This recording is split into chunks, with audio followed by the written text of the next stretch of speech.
Okay, as indicated, my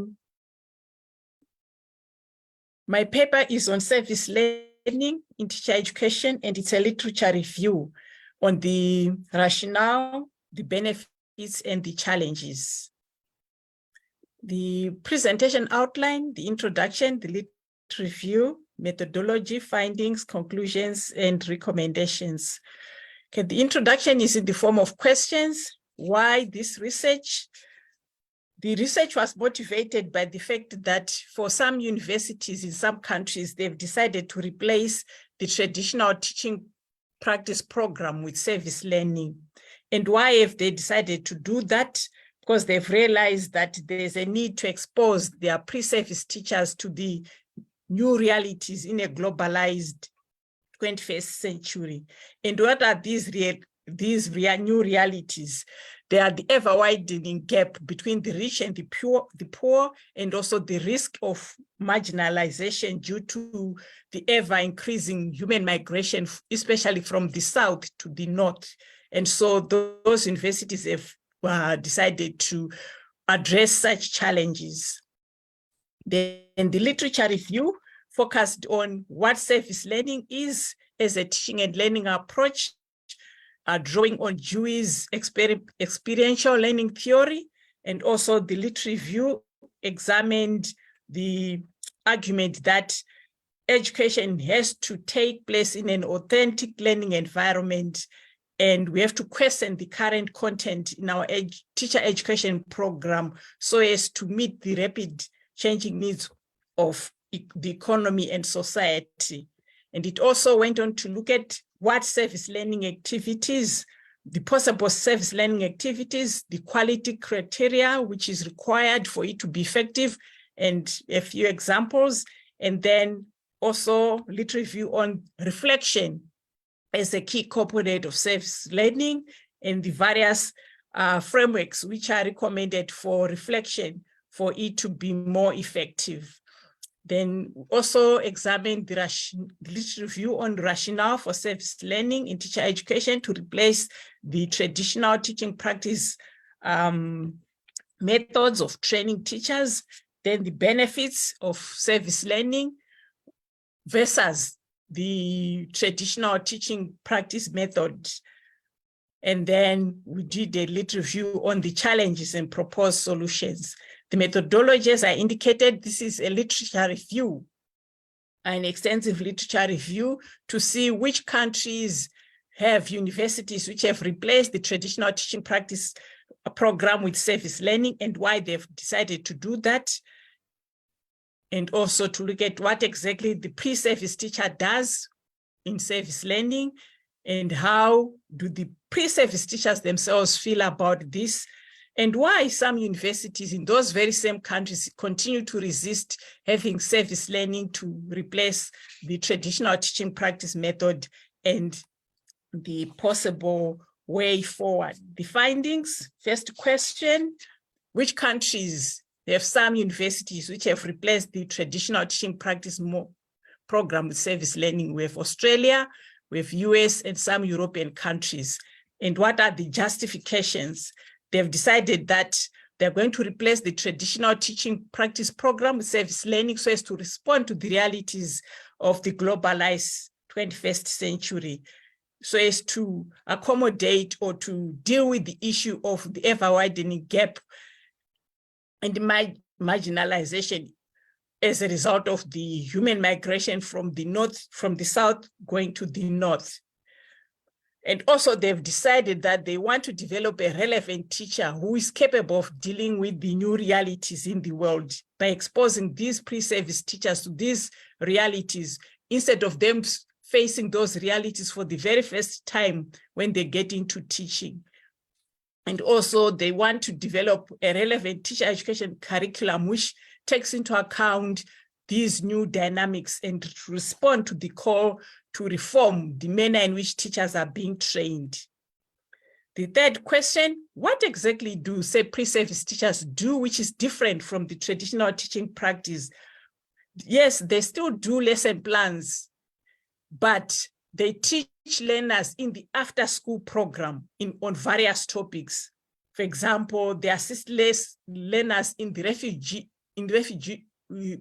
who are refugees in the afternoon and weekend mornings with their school homework, organizing extracurricular activities, and also they visit or they work with those students at designated centers to assist them with reading so as to improve their, to work on their homework, or they do nutrition lessons. And also they've realized that there are some students who have difficulties in reading and memory retention. So they have interactive games, storytelling, and other social events where these children can express their feelings, because there's more than one way of learning. Children do not just necessarily learn through reading and writing. They can express themselves through games and storytelling.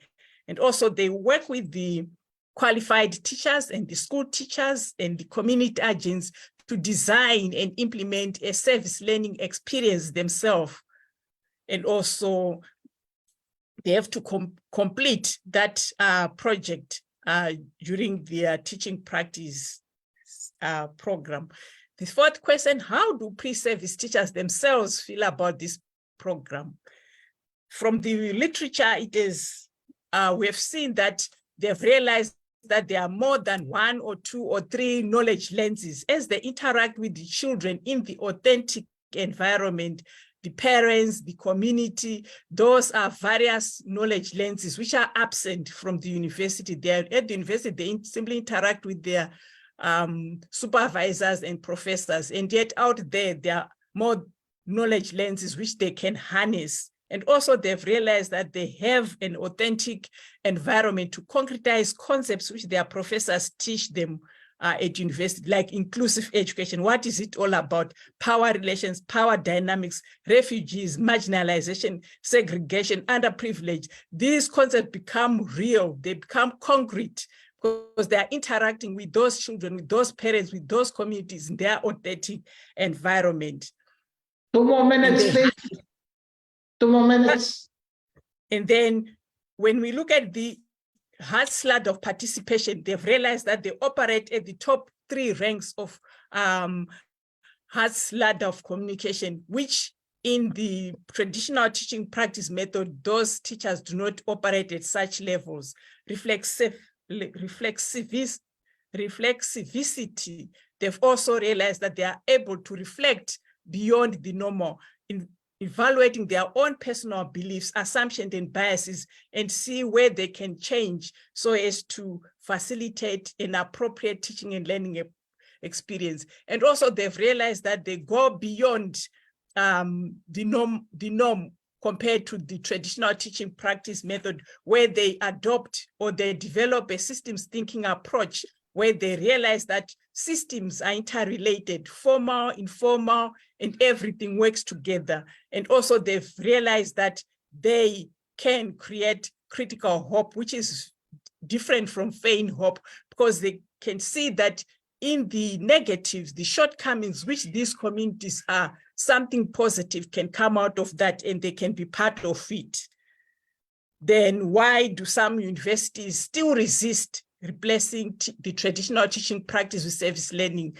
It has been observed that with many institutions, their goals, roles, and rewards system are not aligned to service learning. So the lecturers or the administrators will say it's a waste of our time, because the university has its own mission, and service learning, the manner in which service learning is supposed to be implemented is very different. And also it takes a lot of time to have to engage with communities and to implement a service learning program, and also the logistical challenges. So they simply refuse. But in conclusion, the new realities of the 21st century are not going to go away. They'll always be there. So universities, the faculties of education just have to realize that these realities are there to stay, and they have to adjust the manner in which they train teachers so that those teachers become appropriate, they become relevant. Otherwise, they will get out into the schools and these realities will face them for the very first time, and they will battle to deal with such realities. And universities themselves they have to align their objectives, their focus to service learning, so that it becomes easier for the various faculties of education to adjust their programs. And thank you.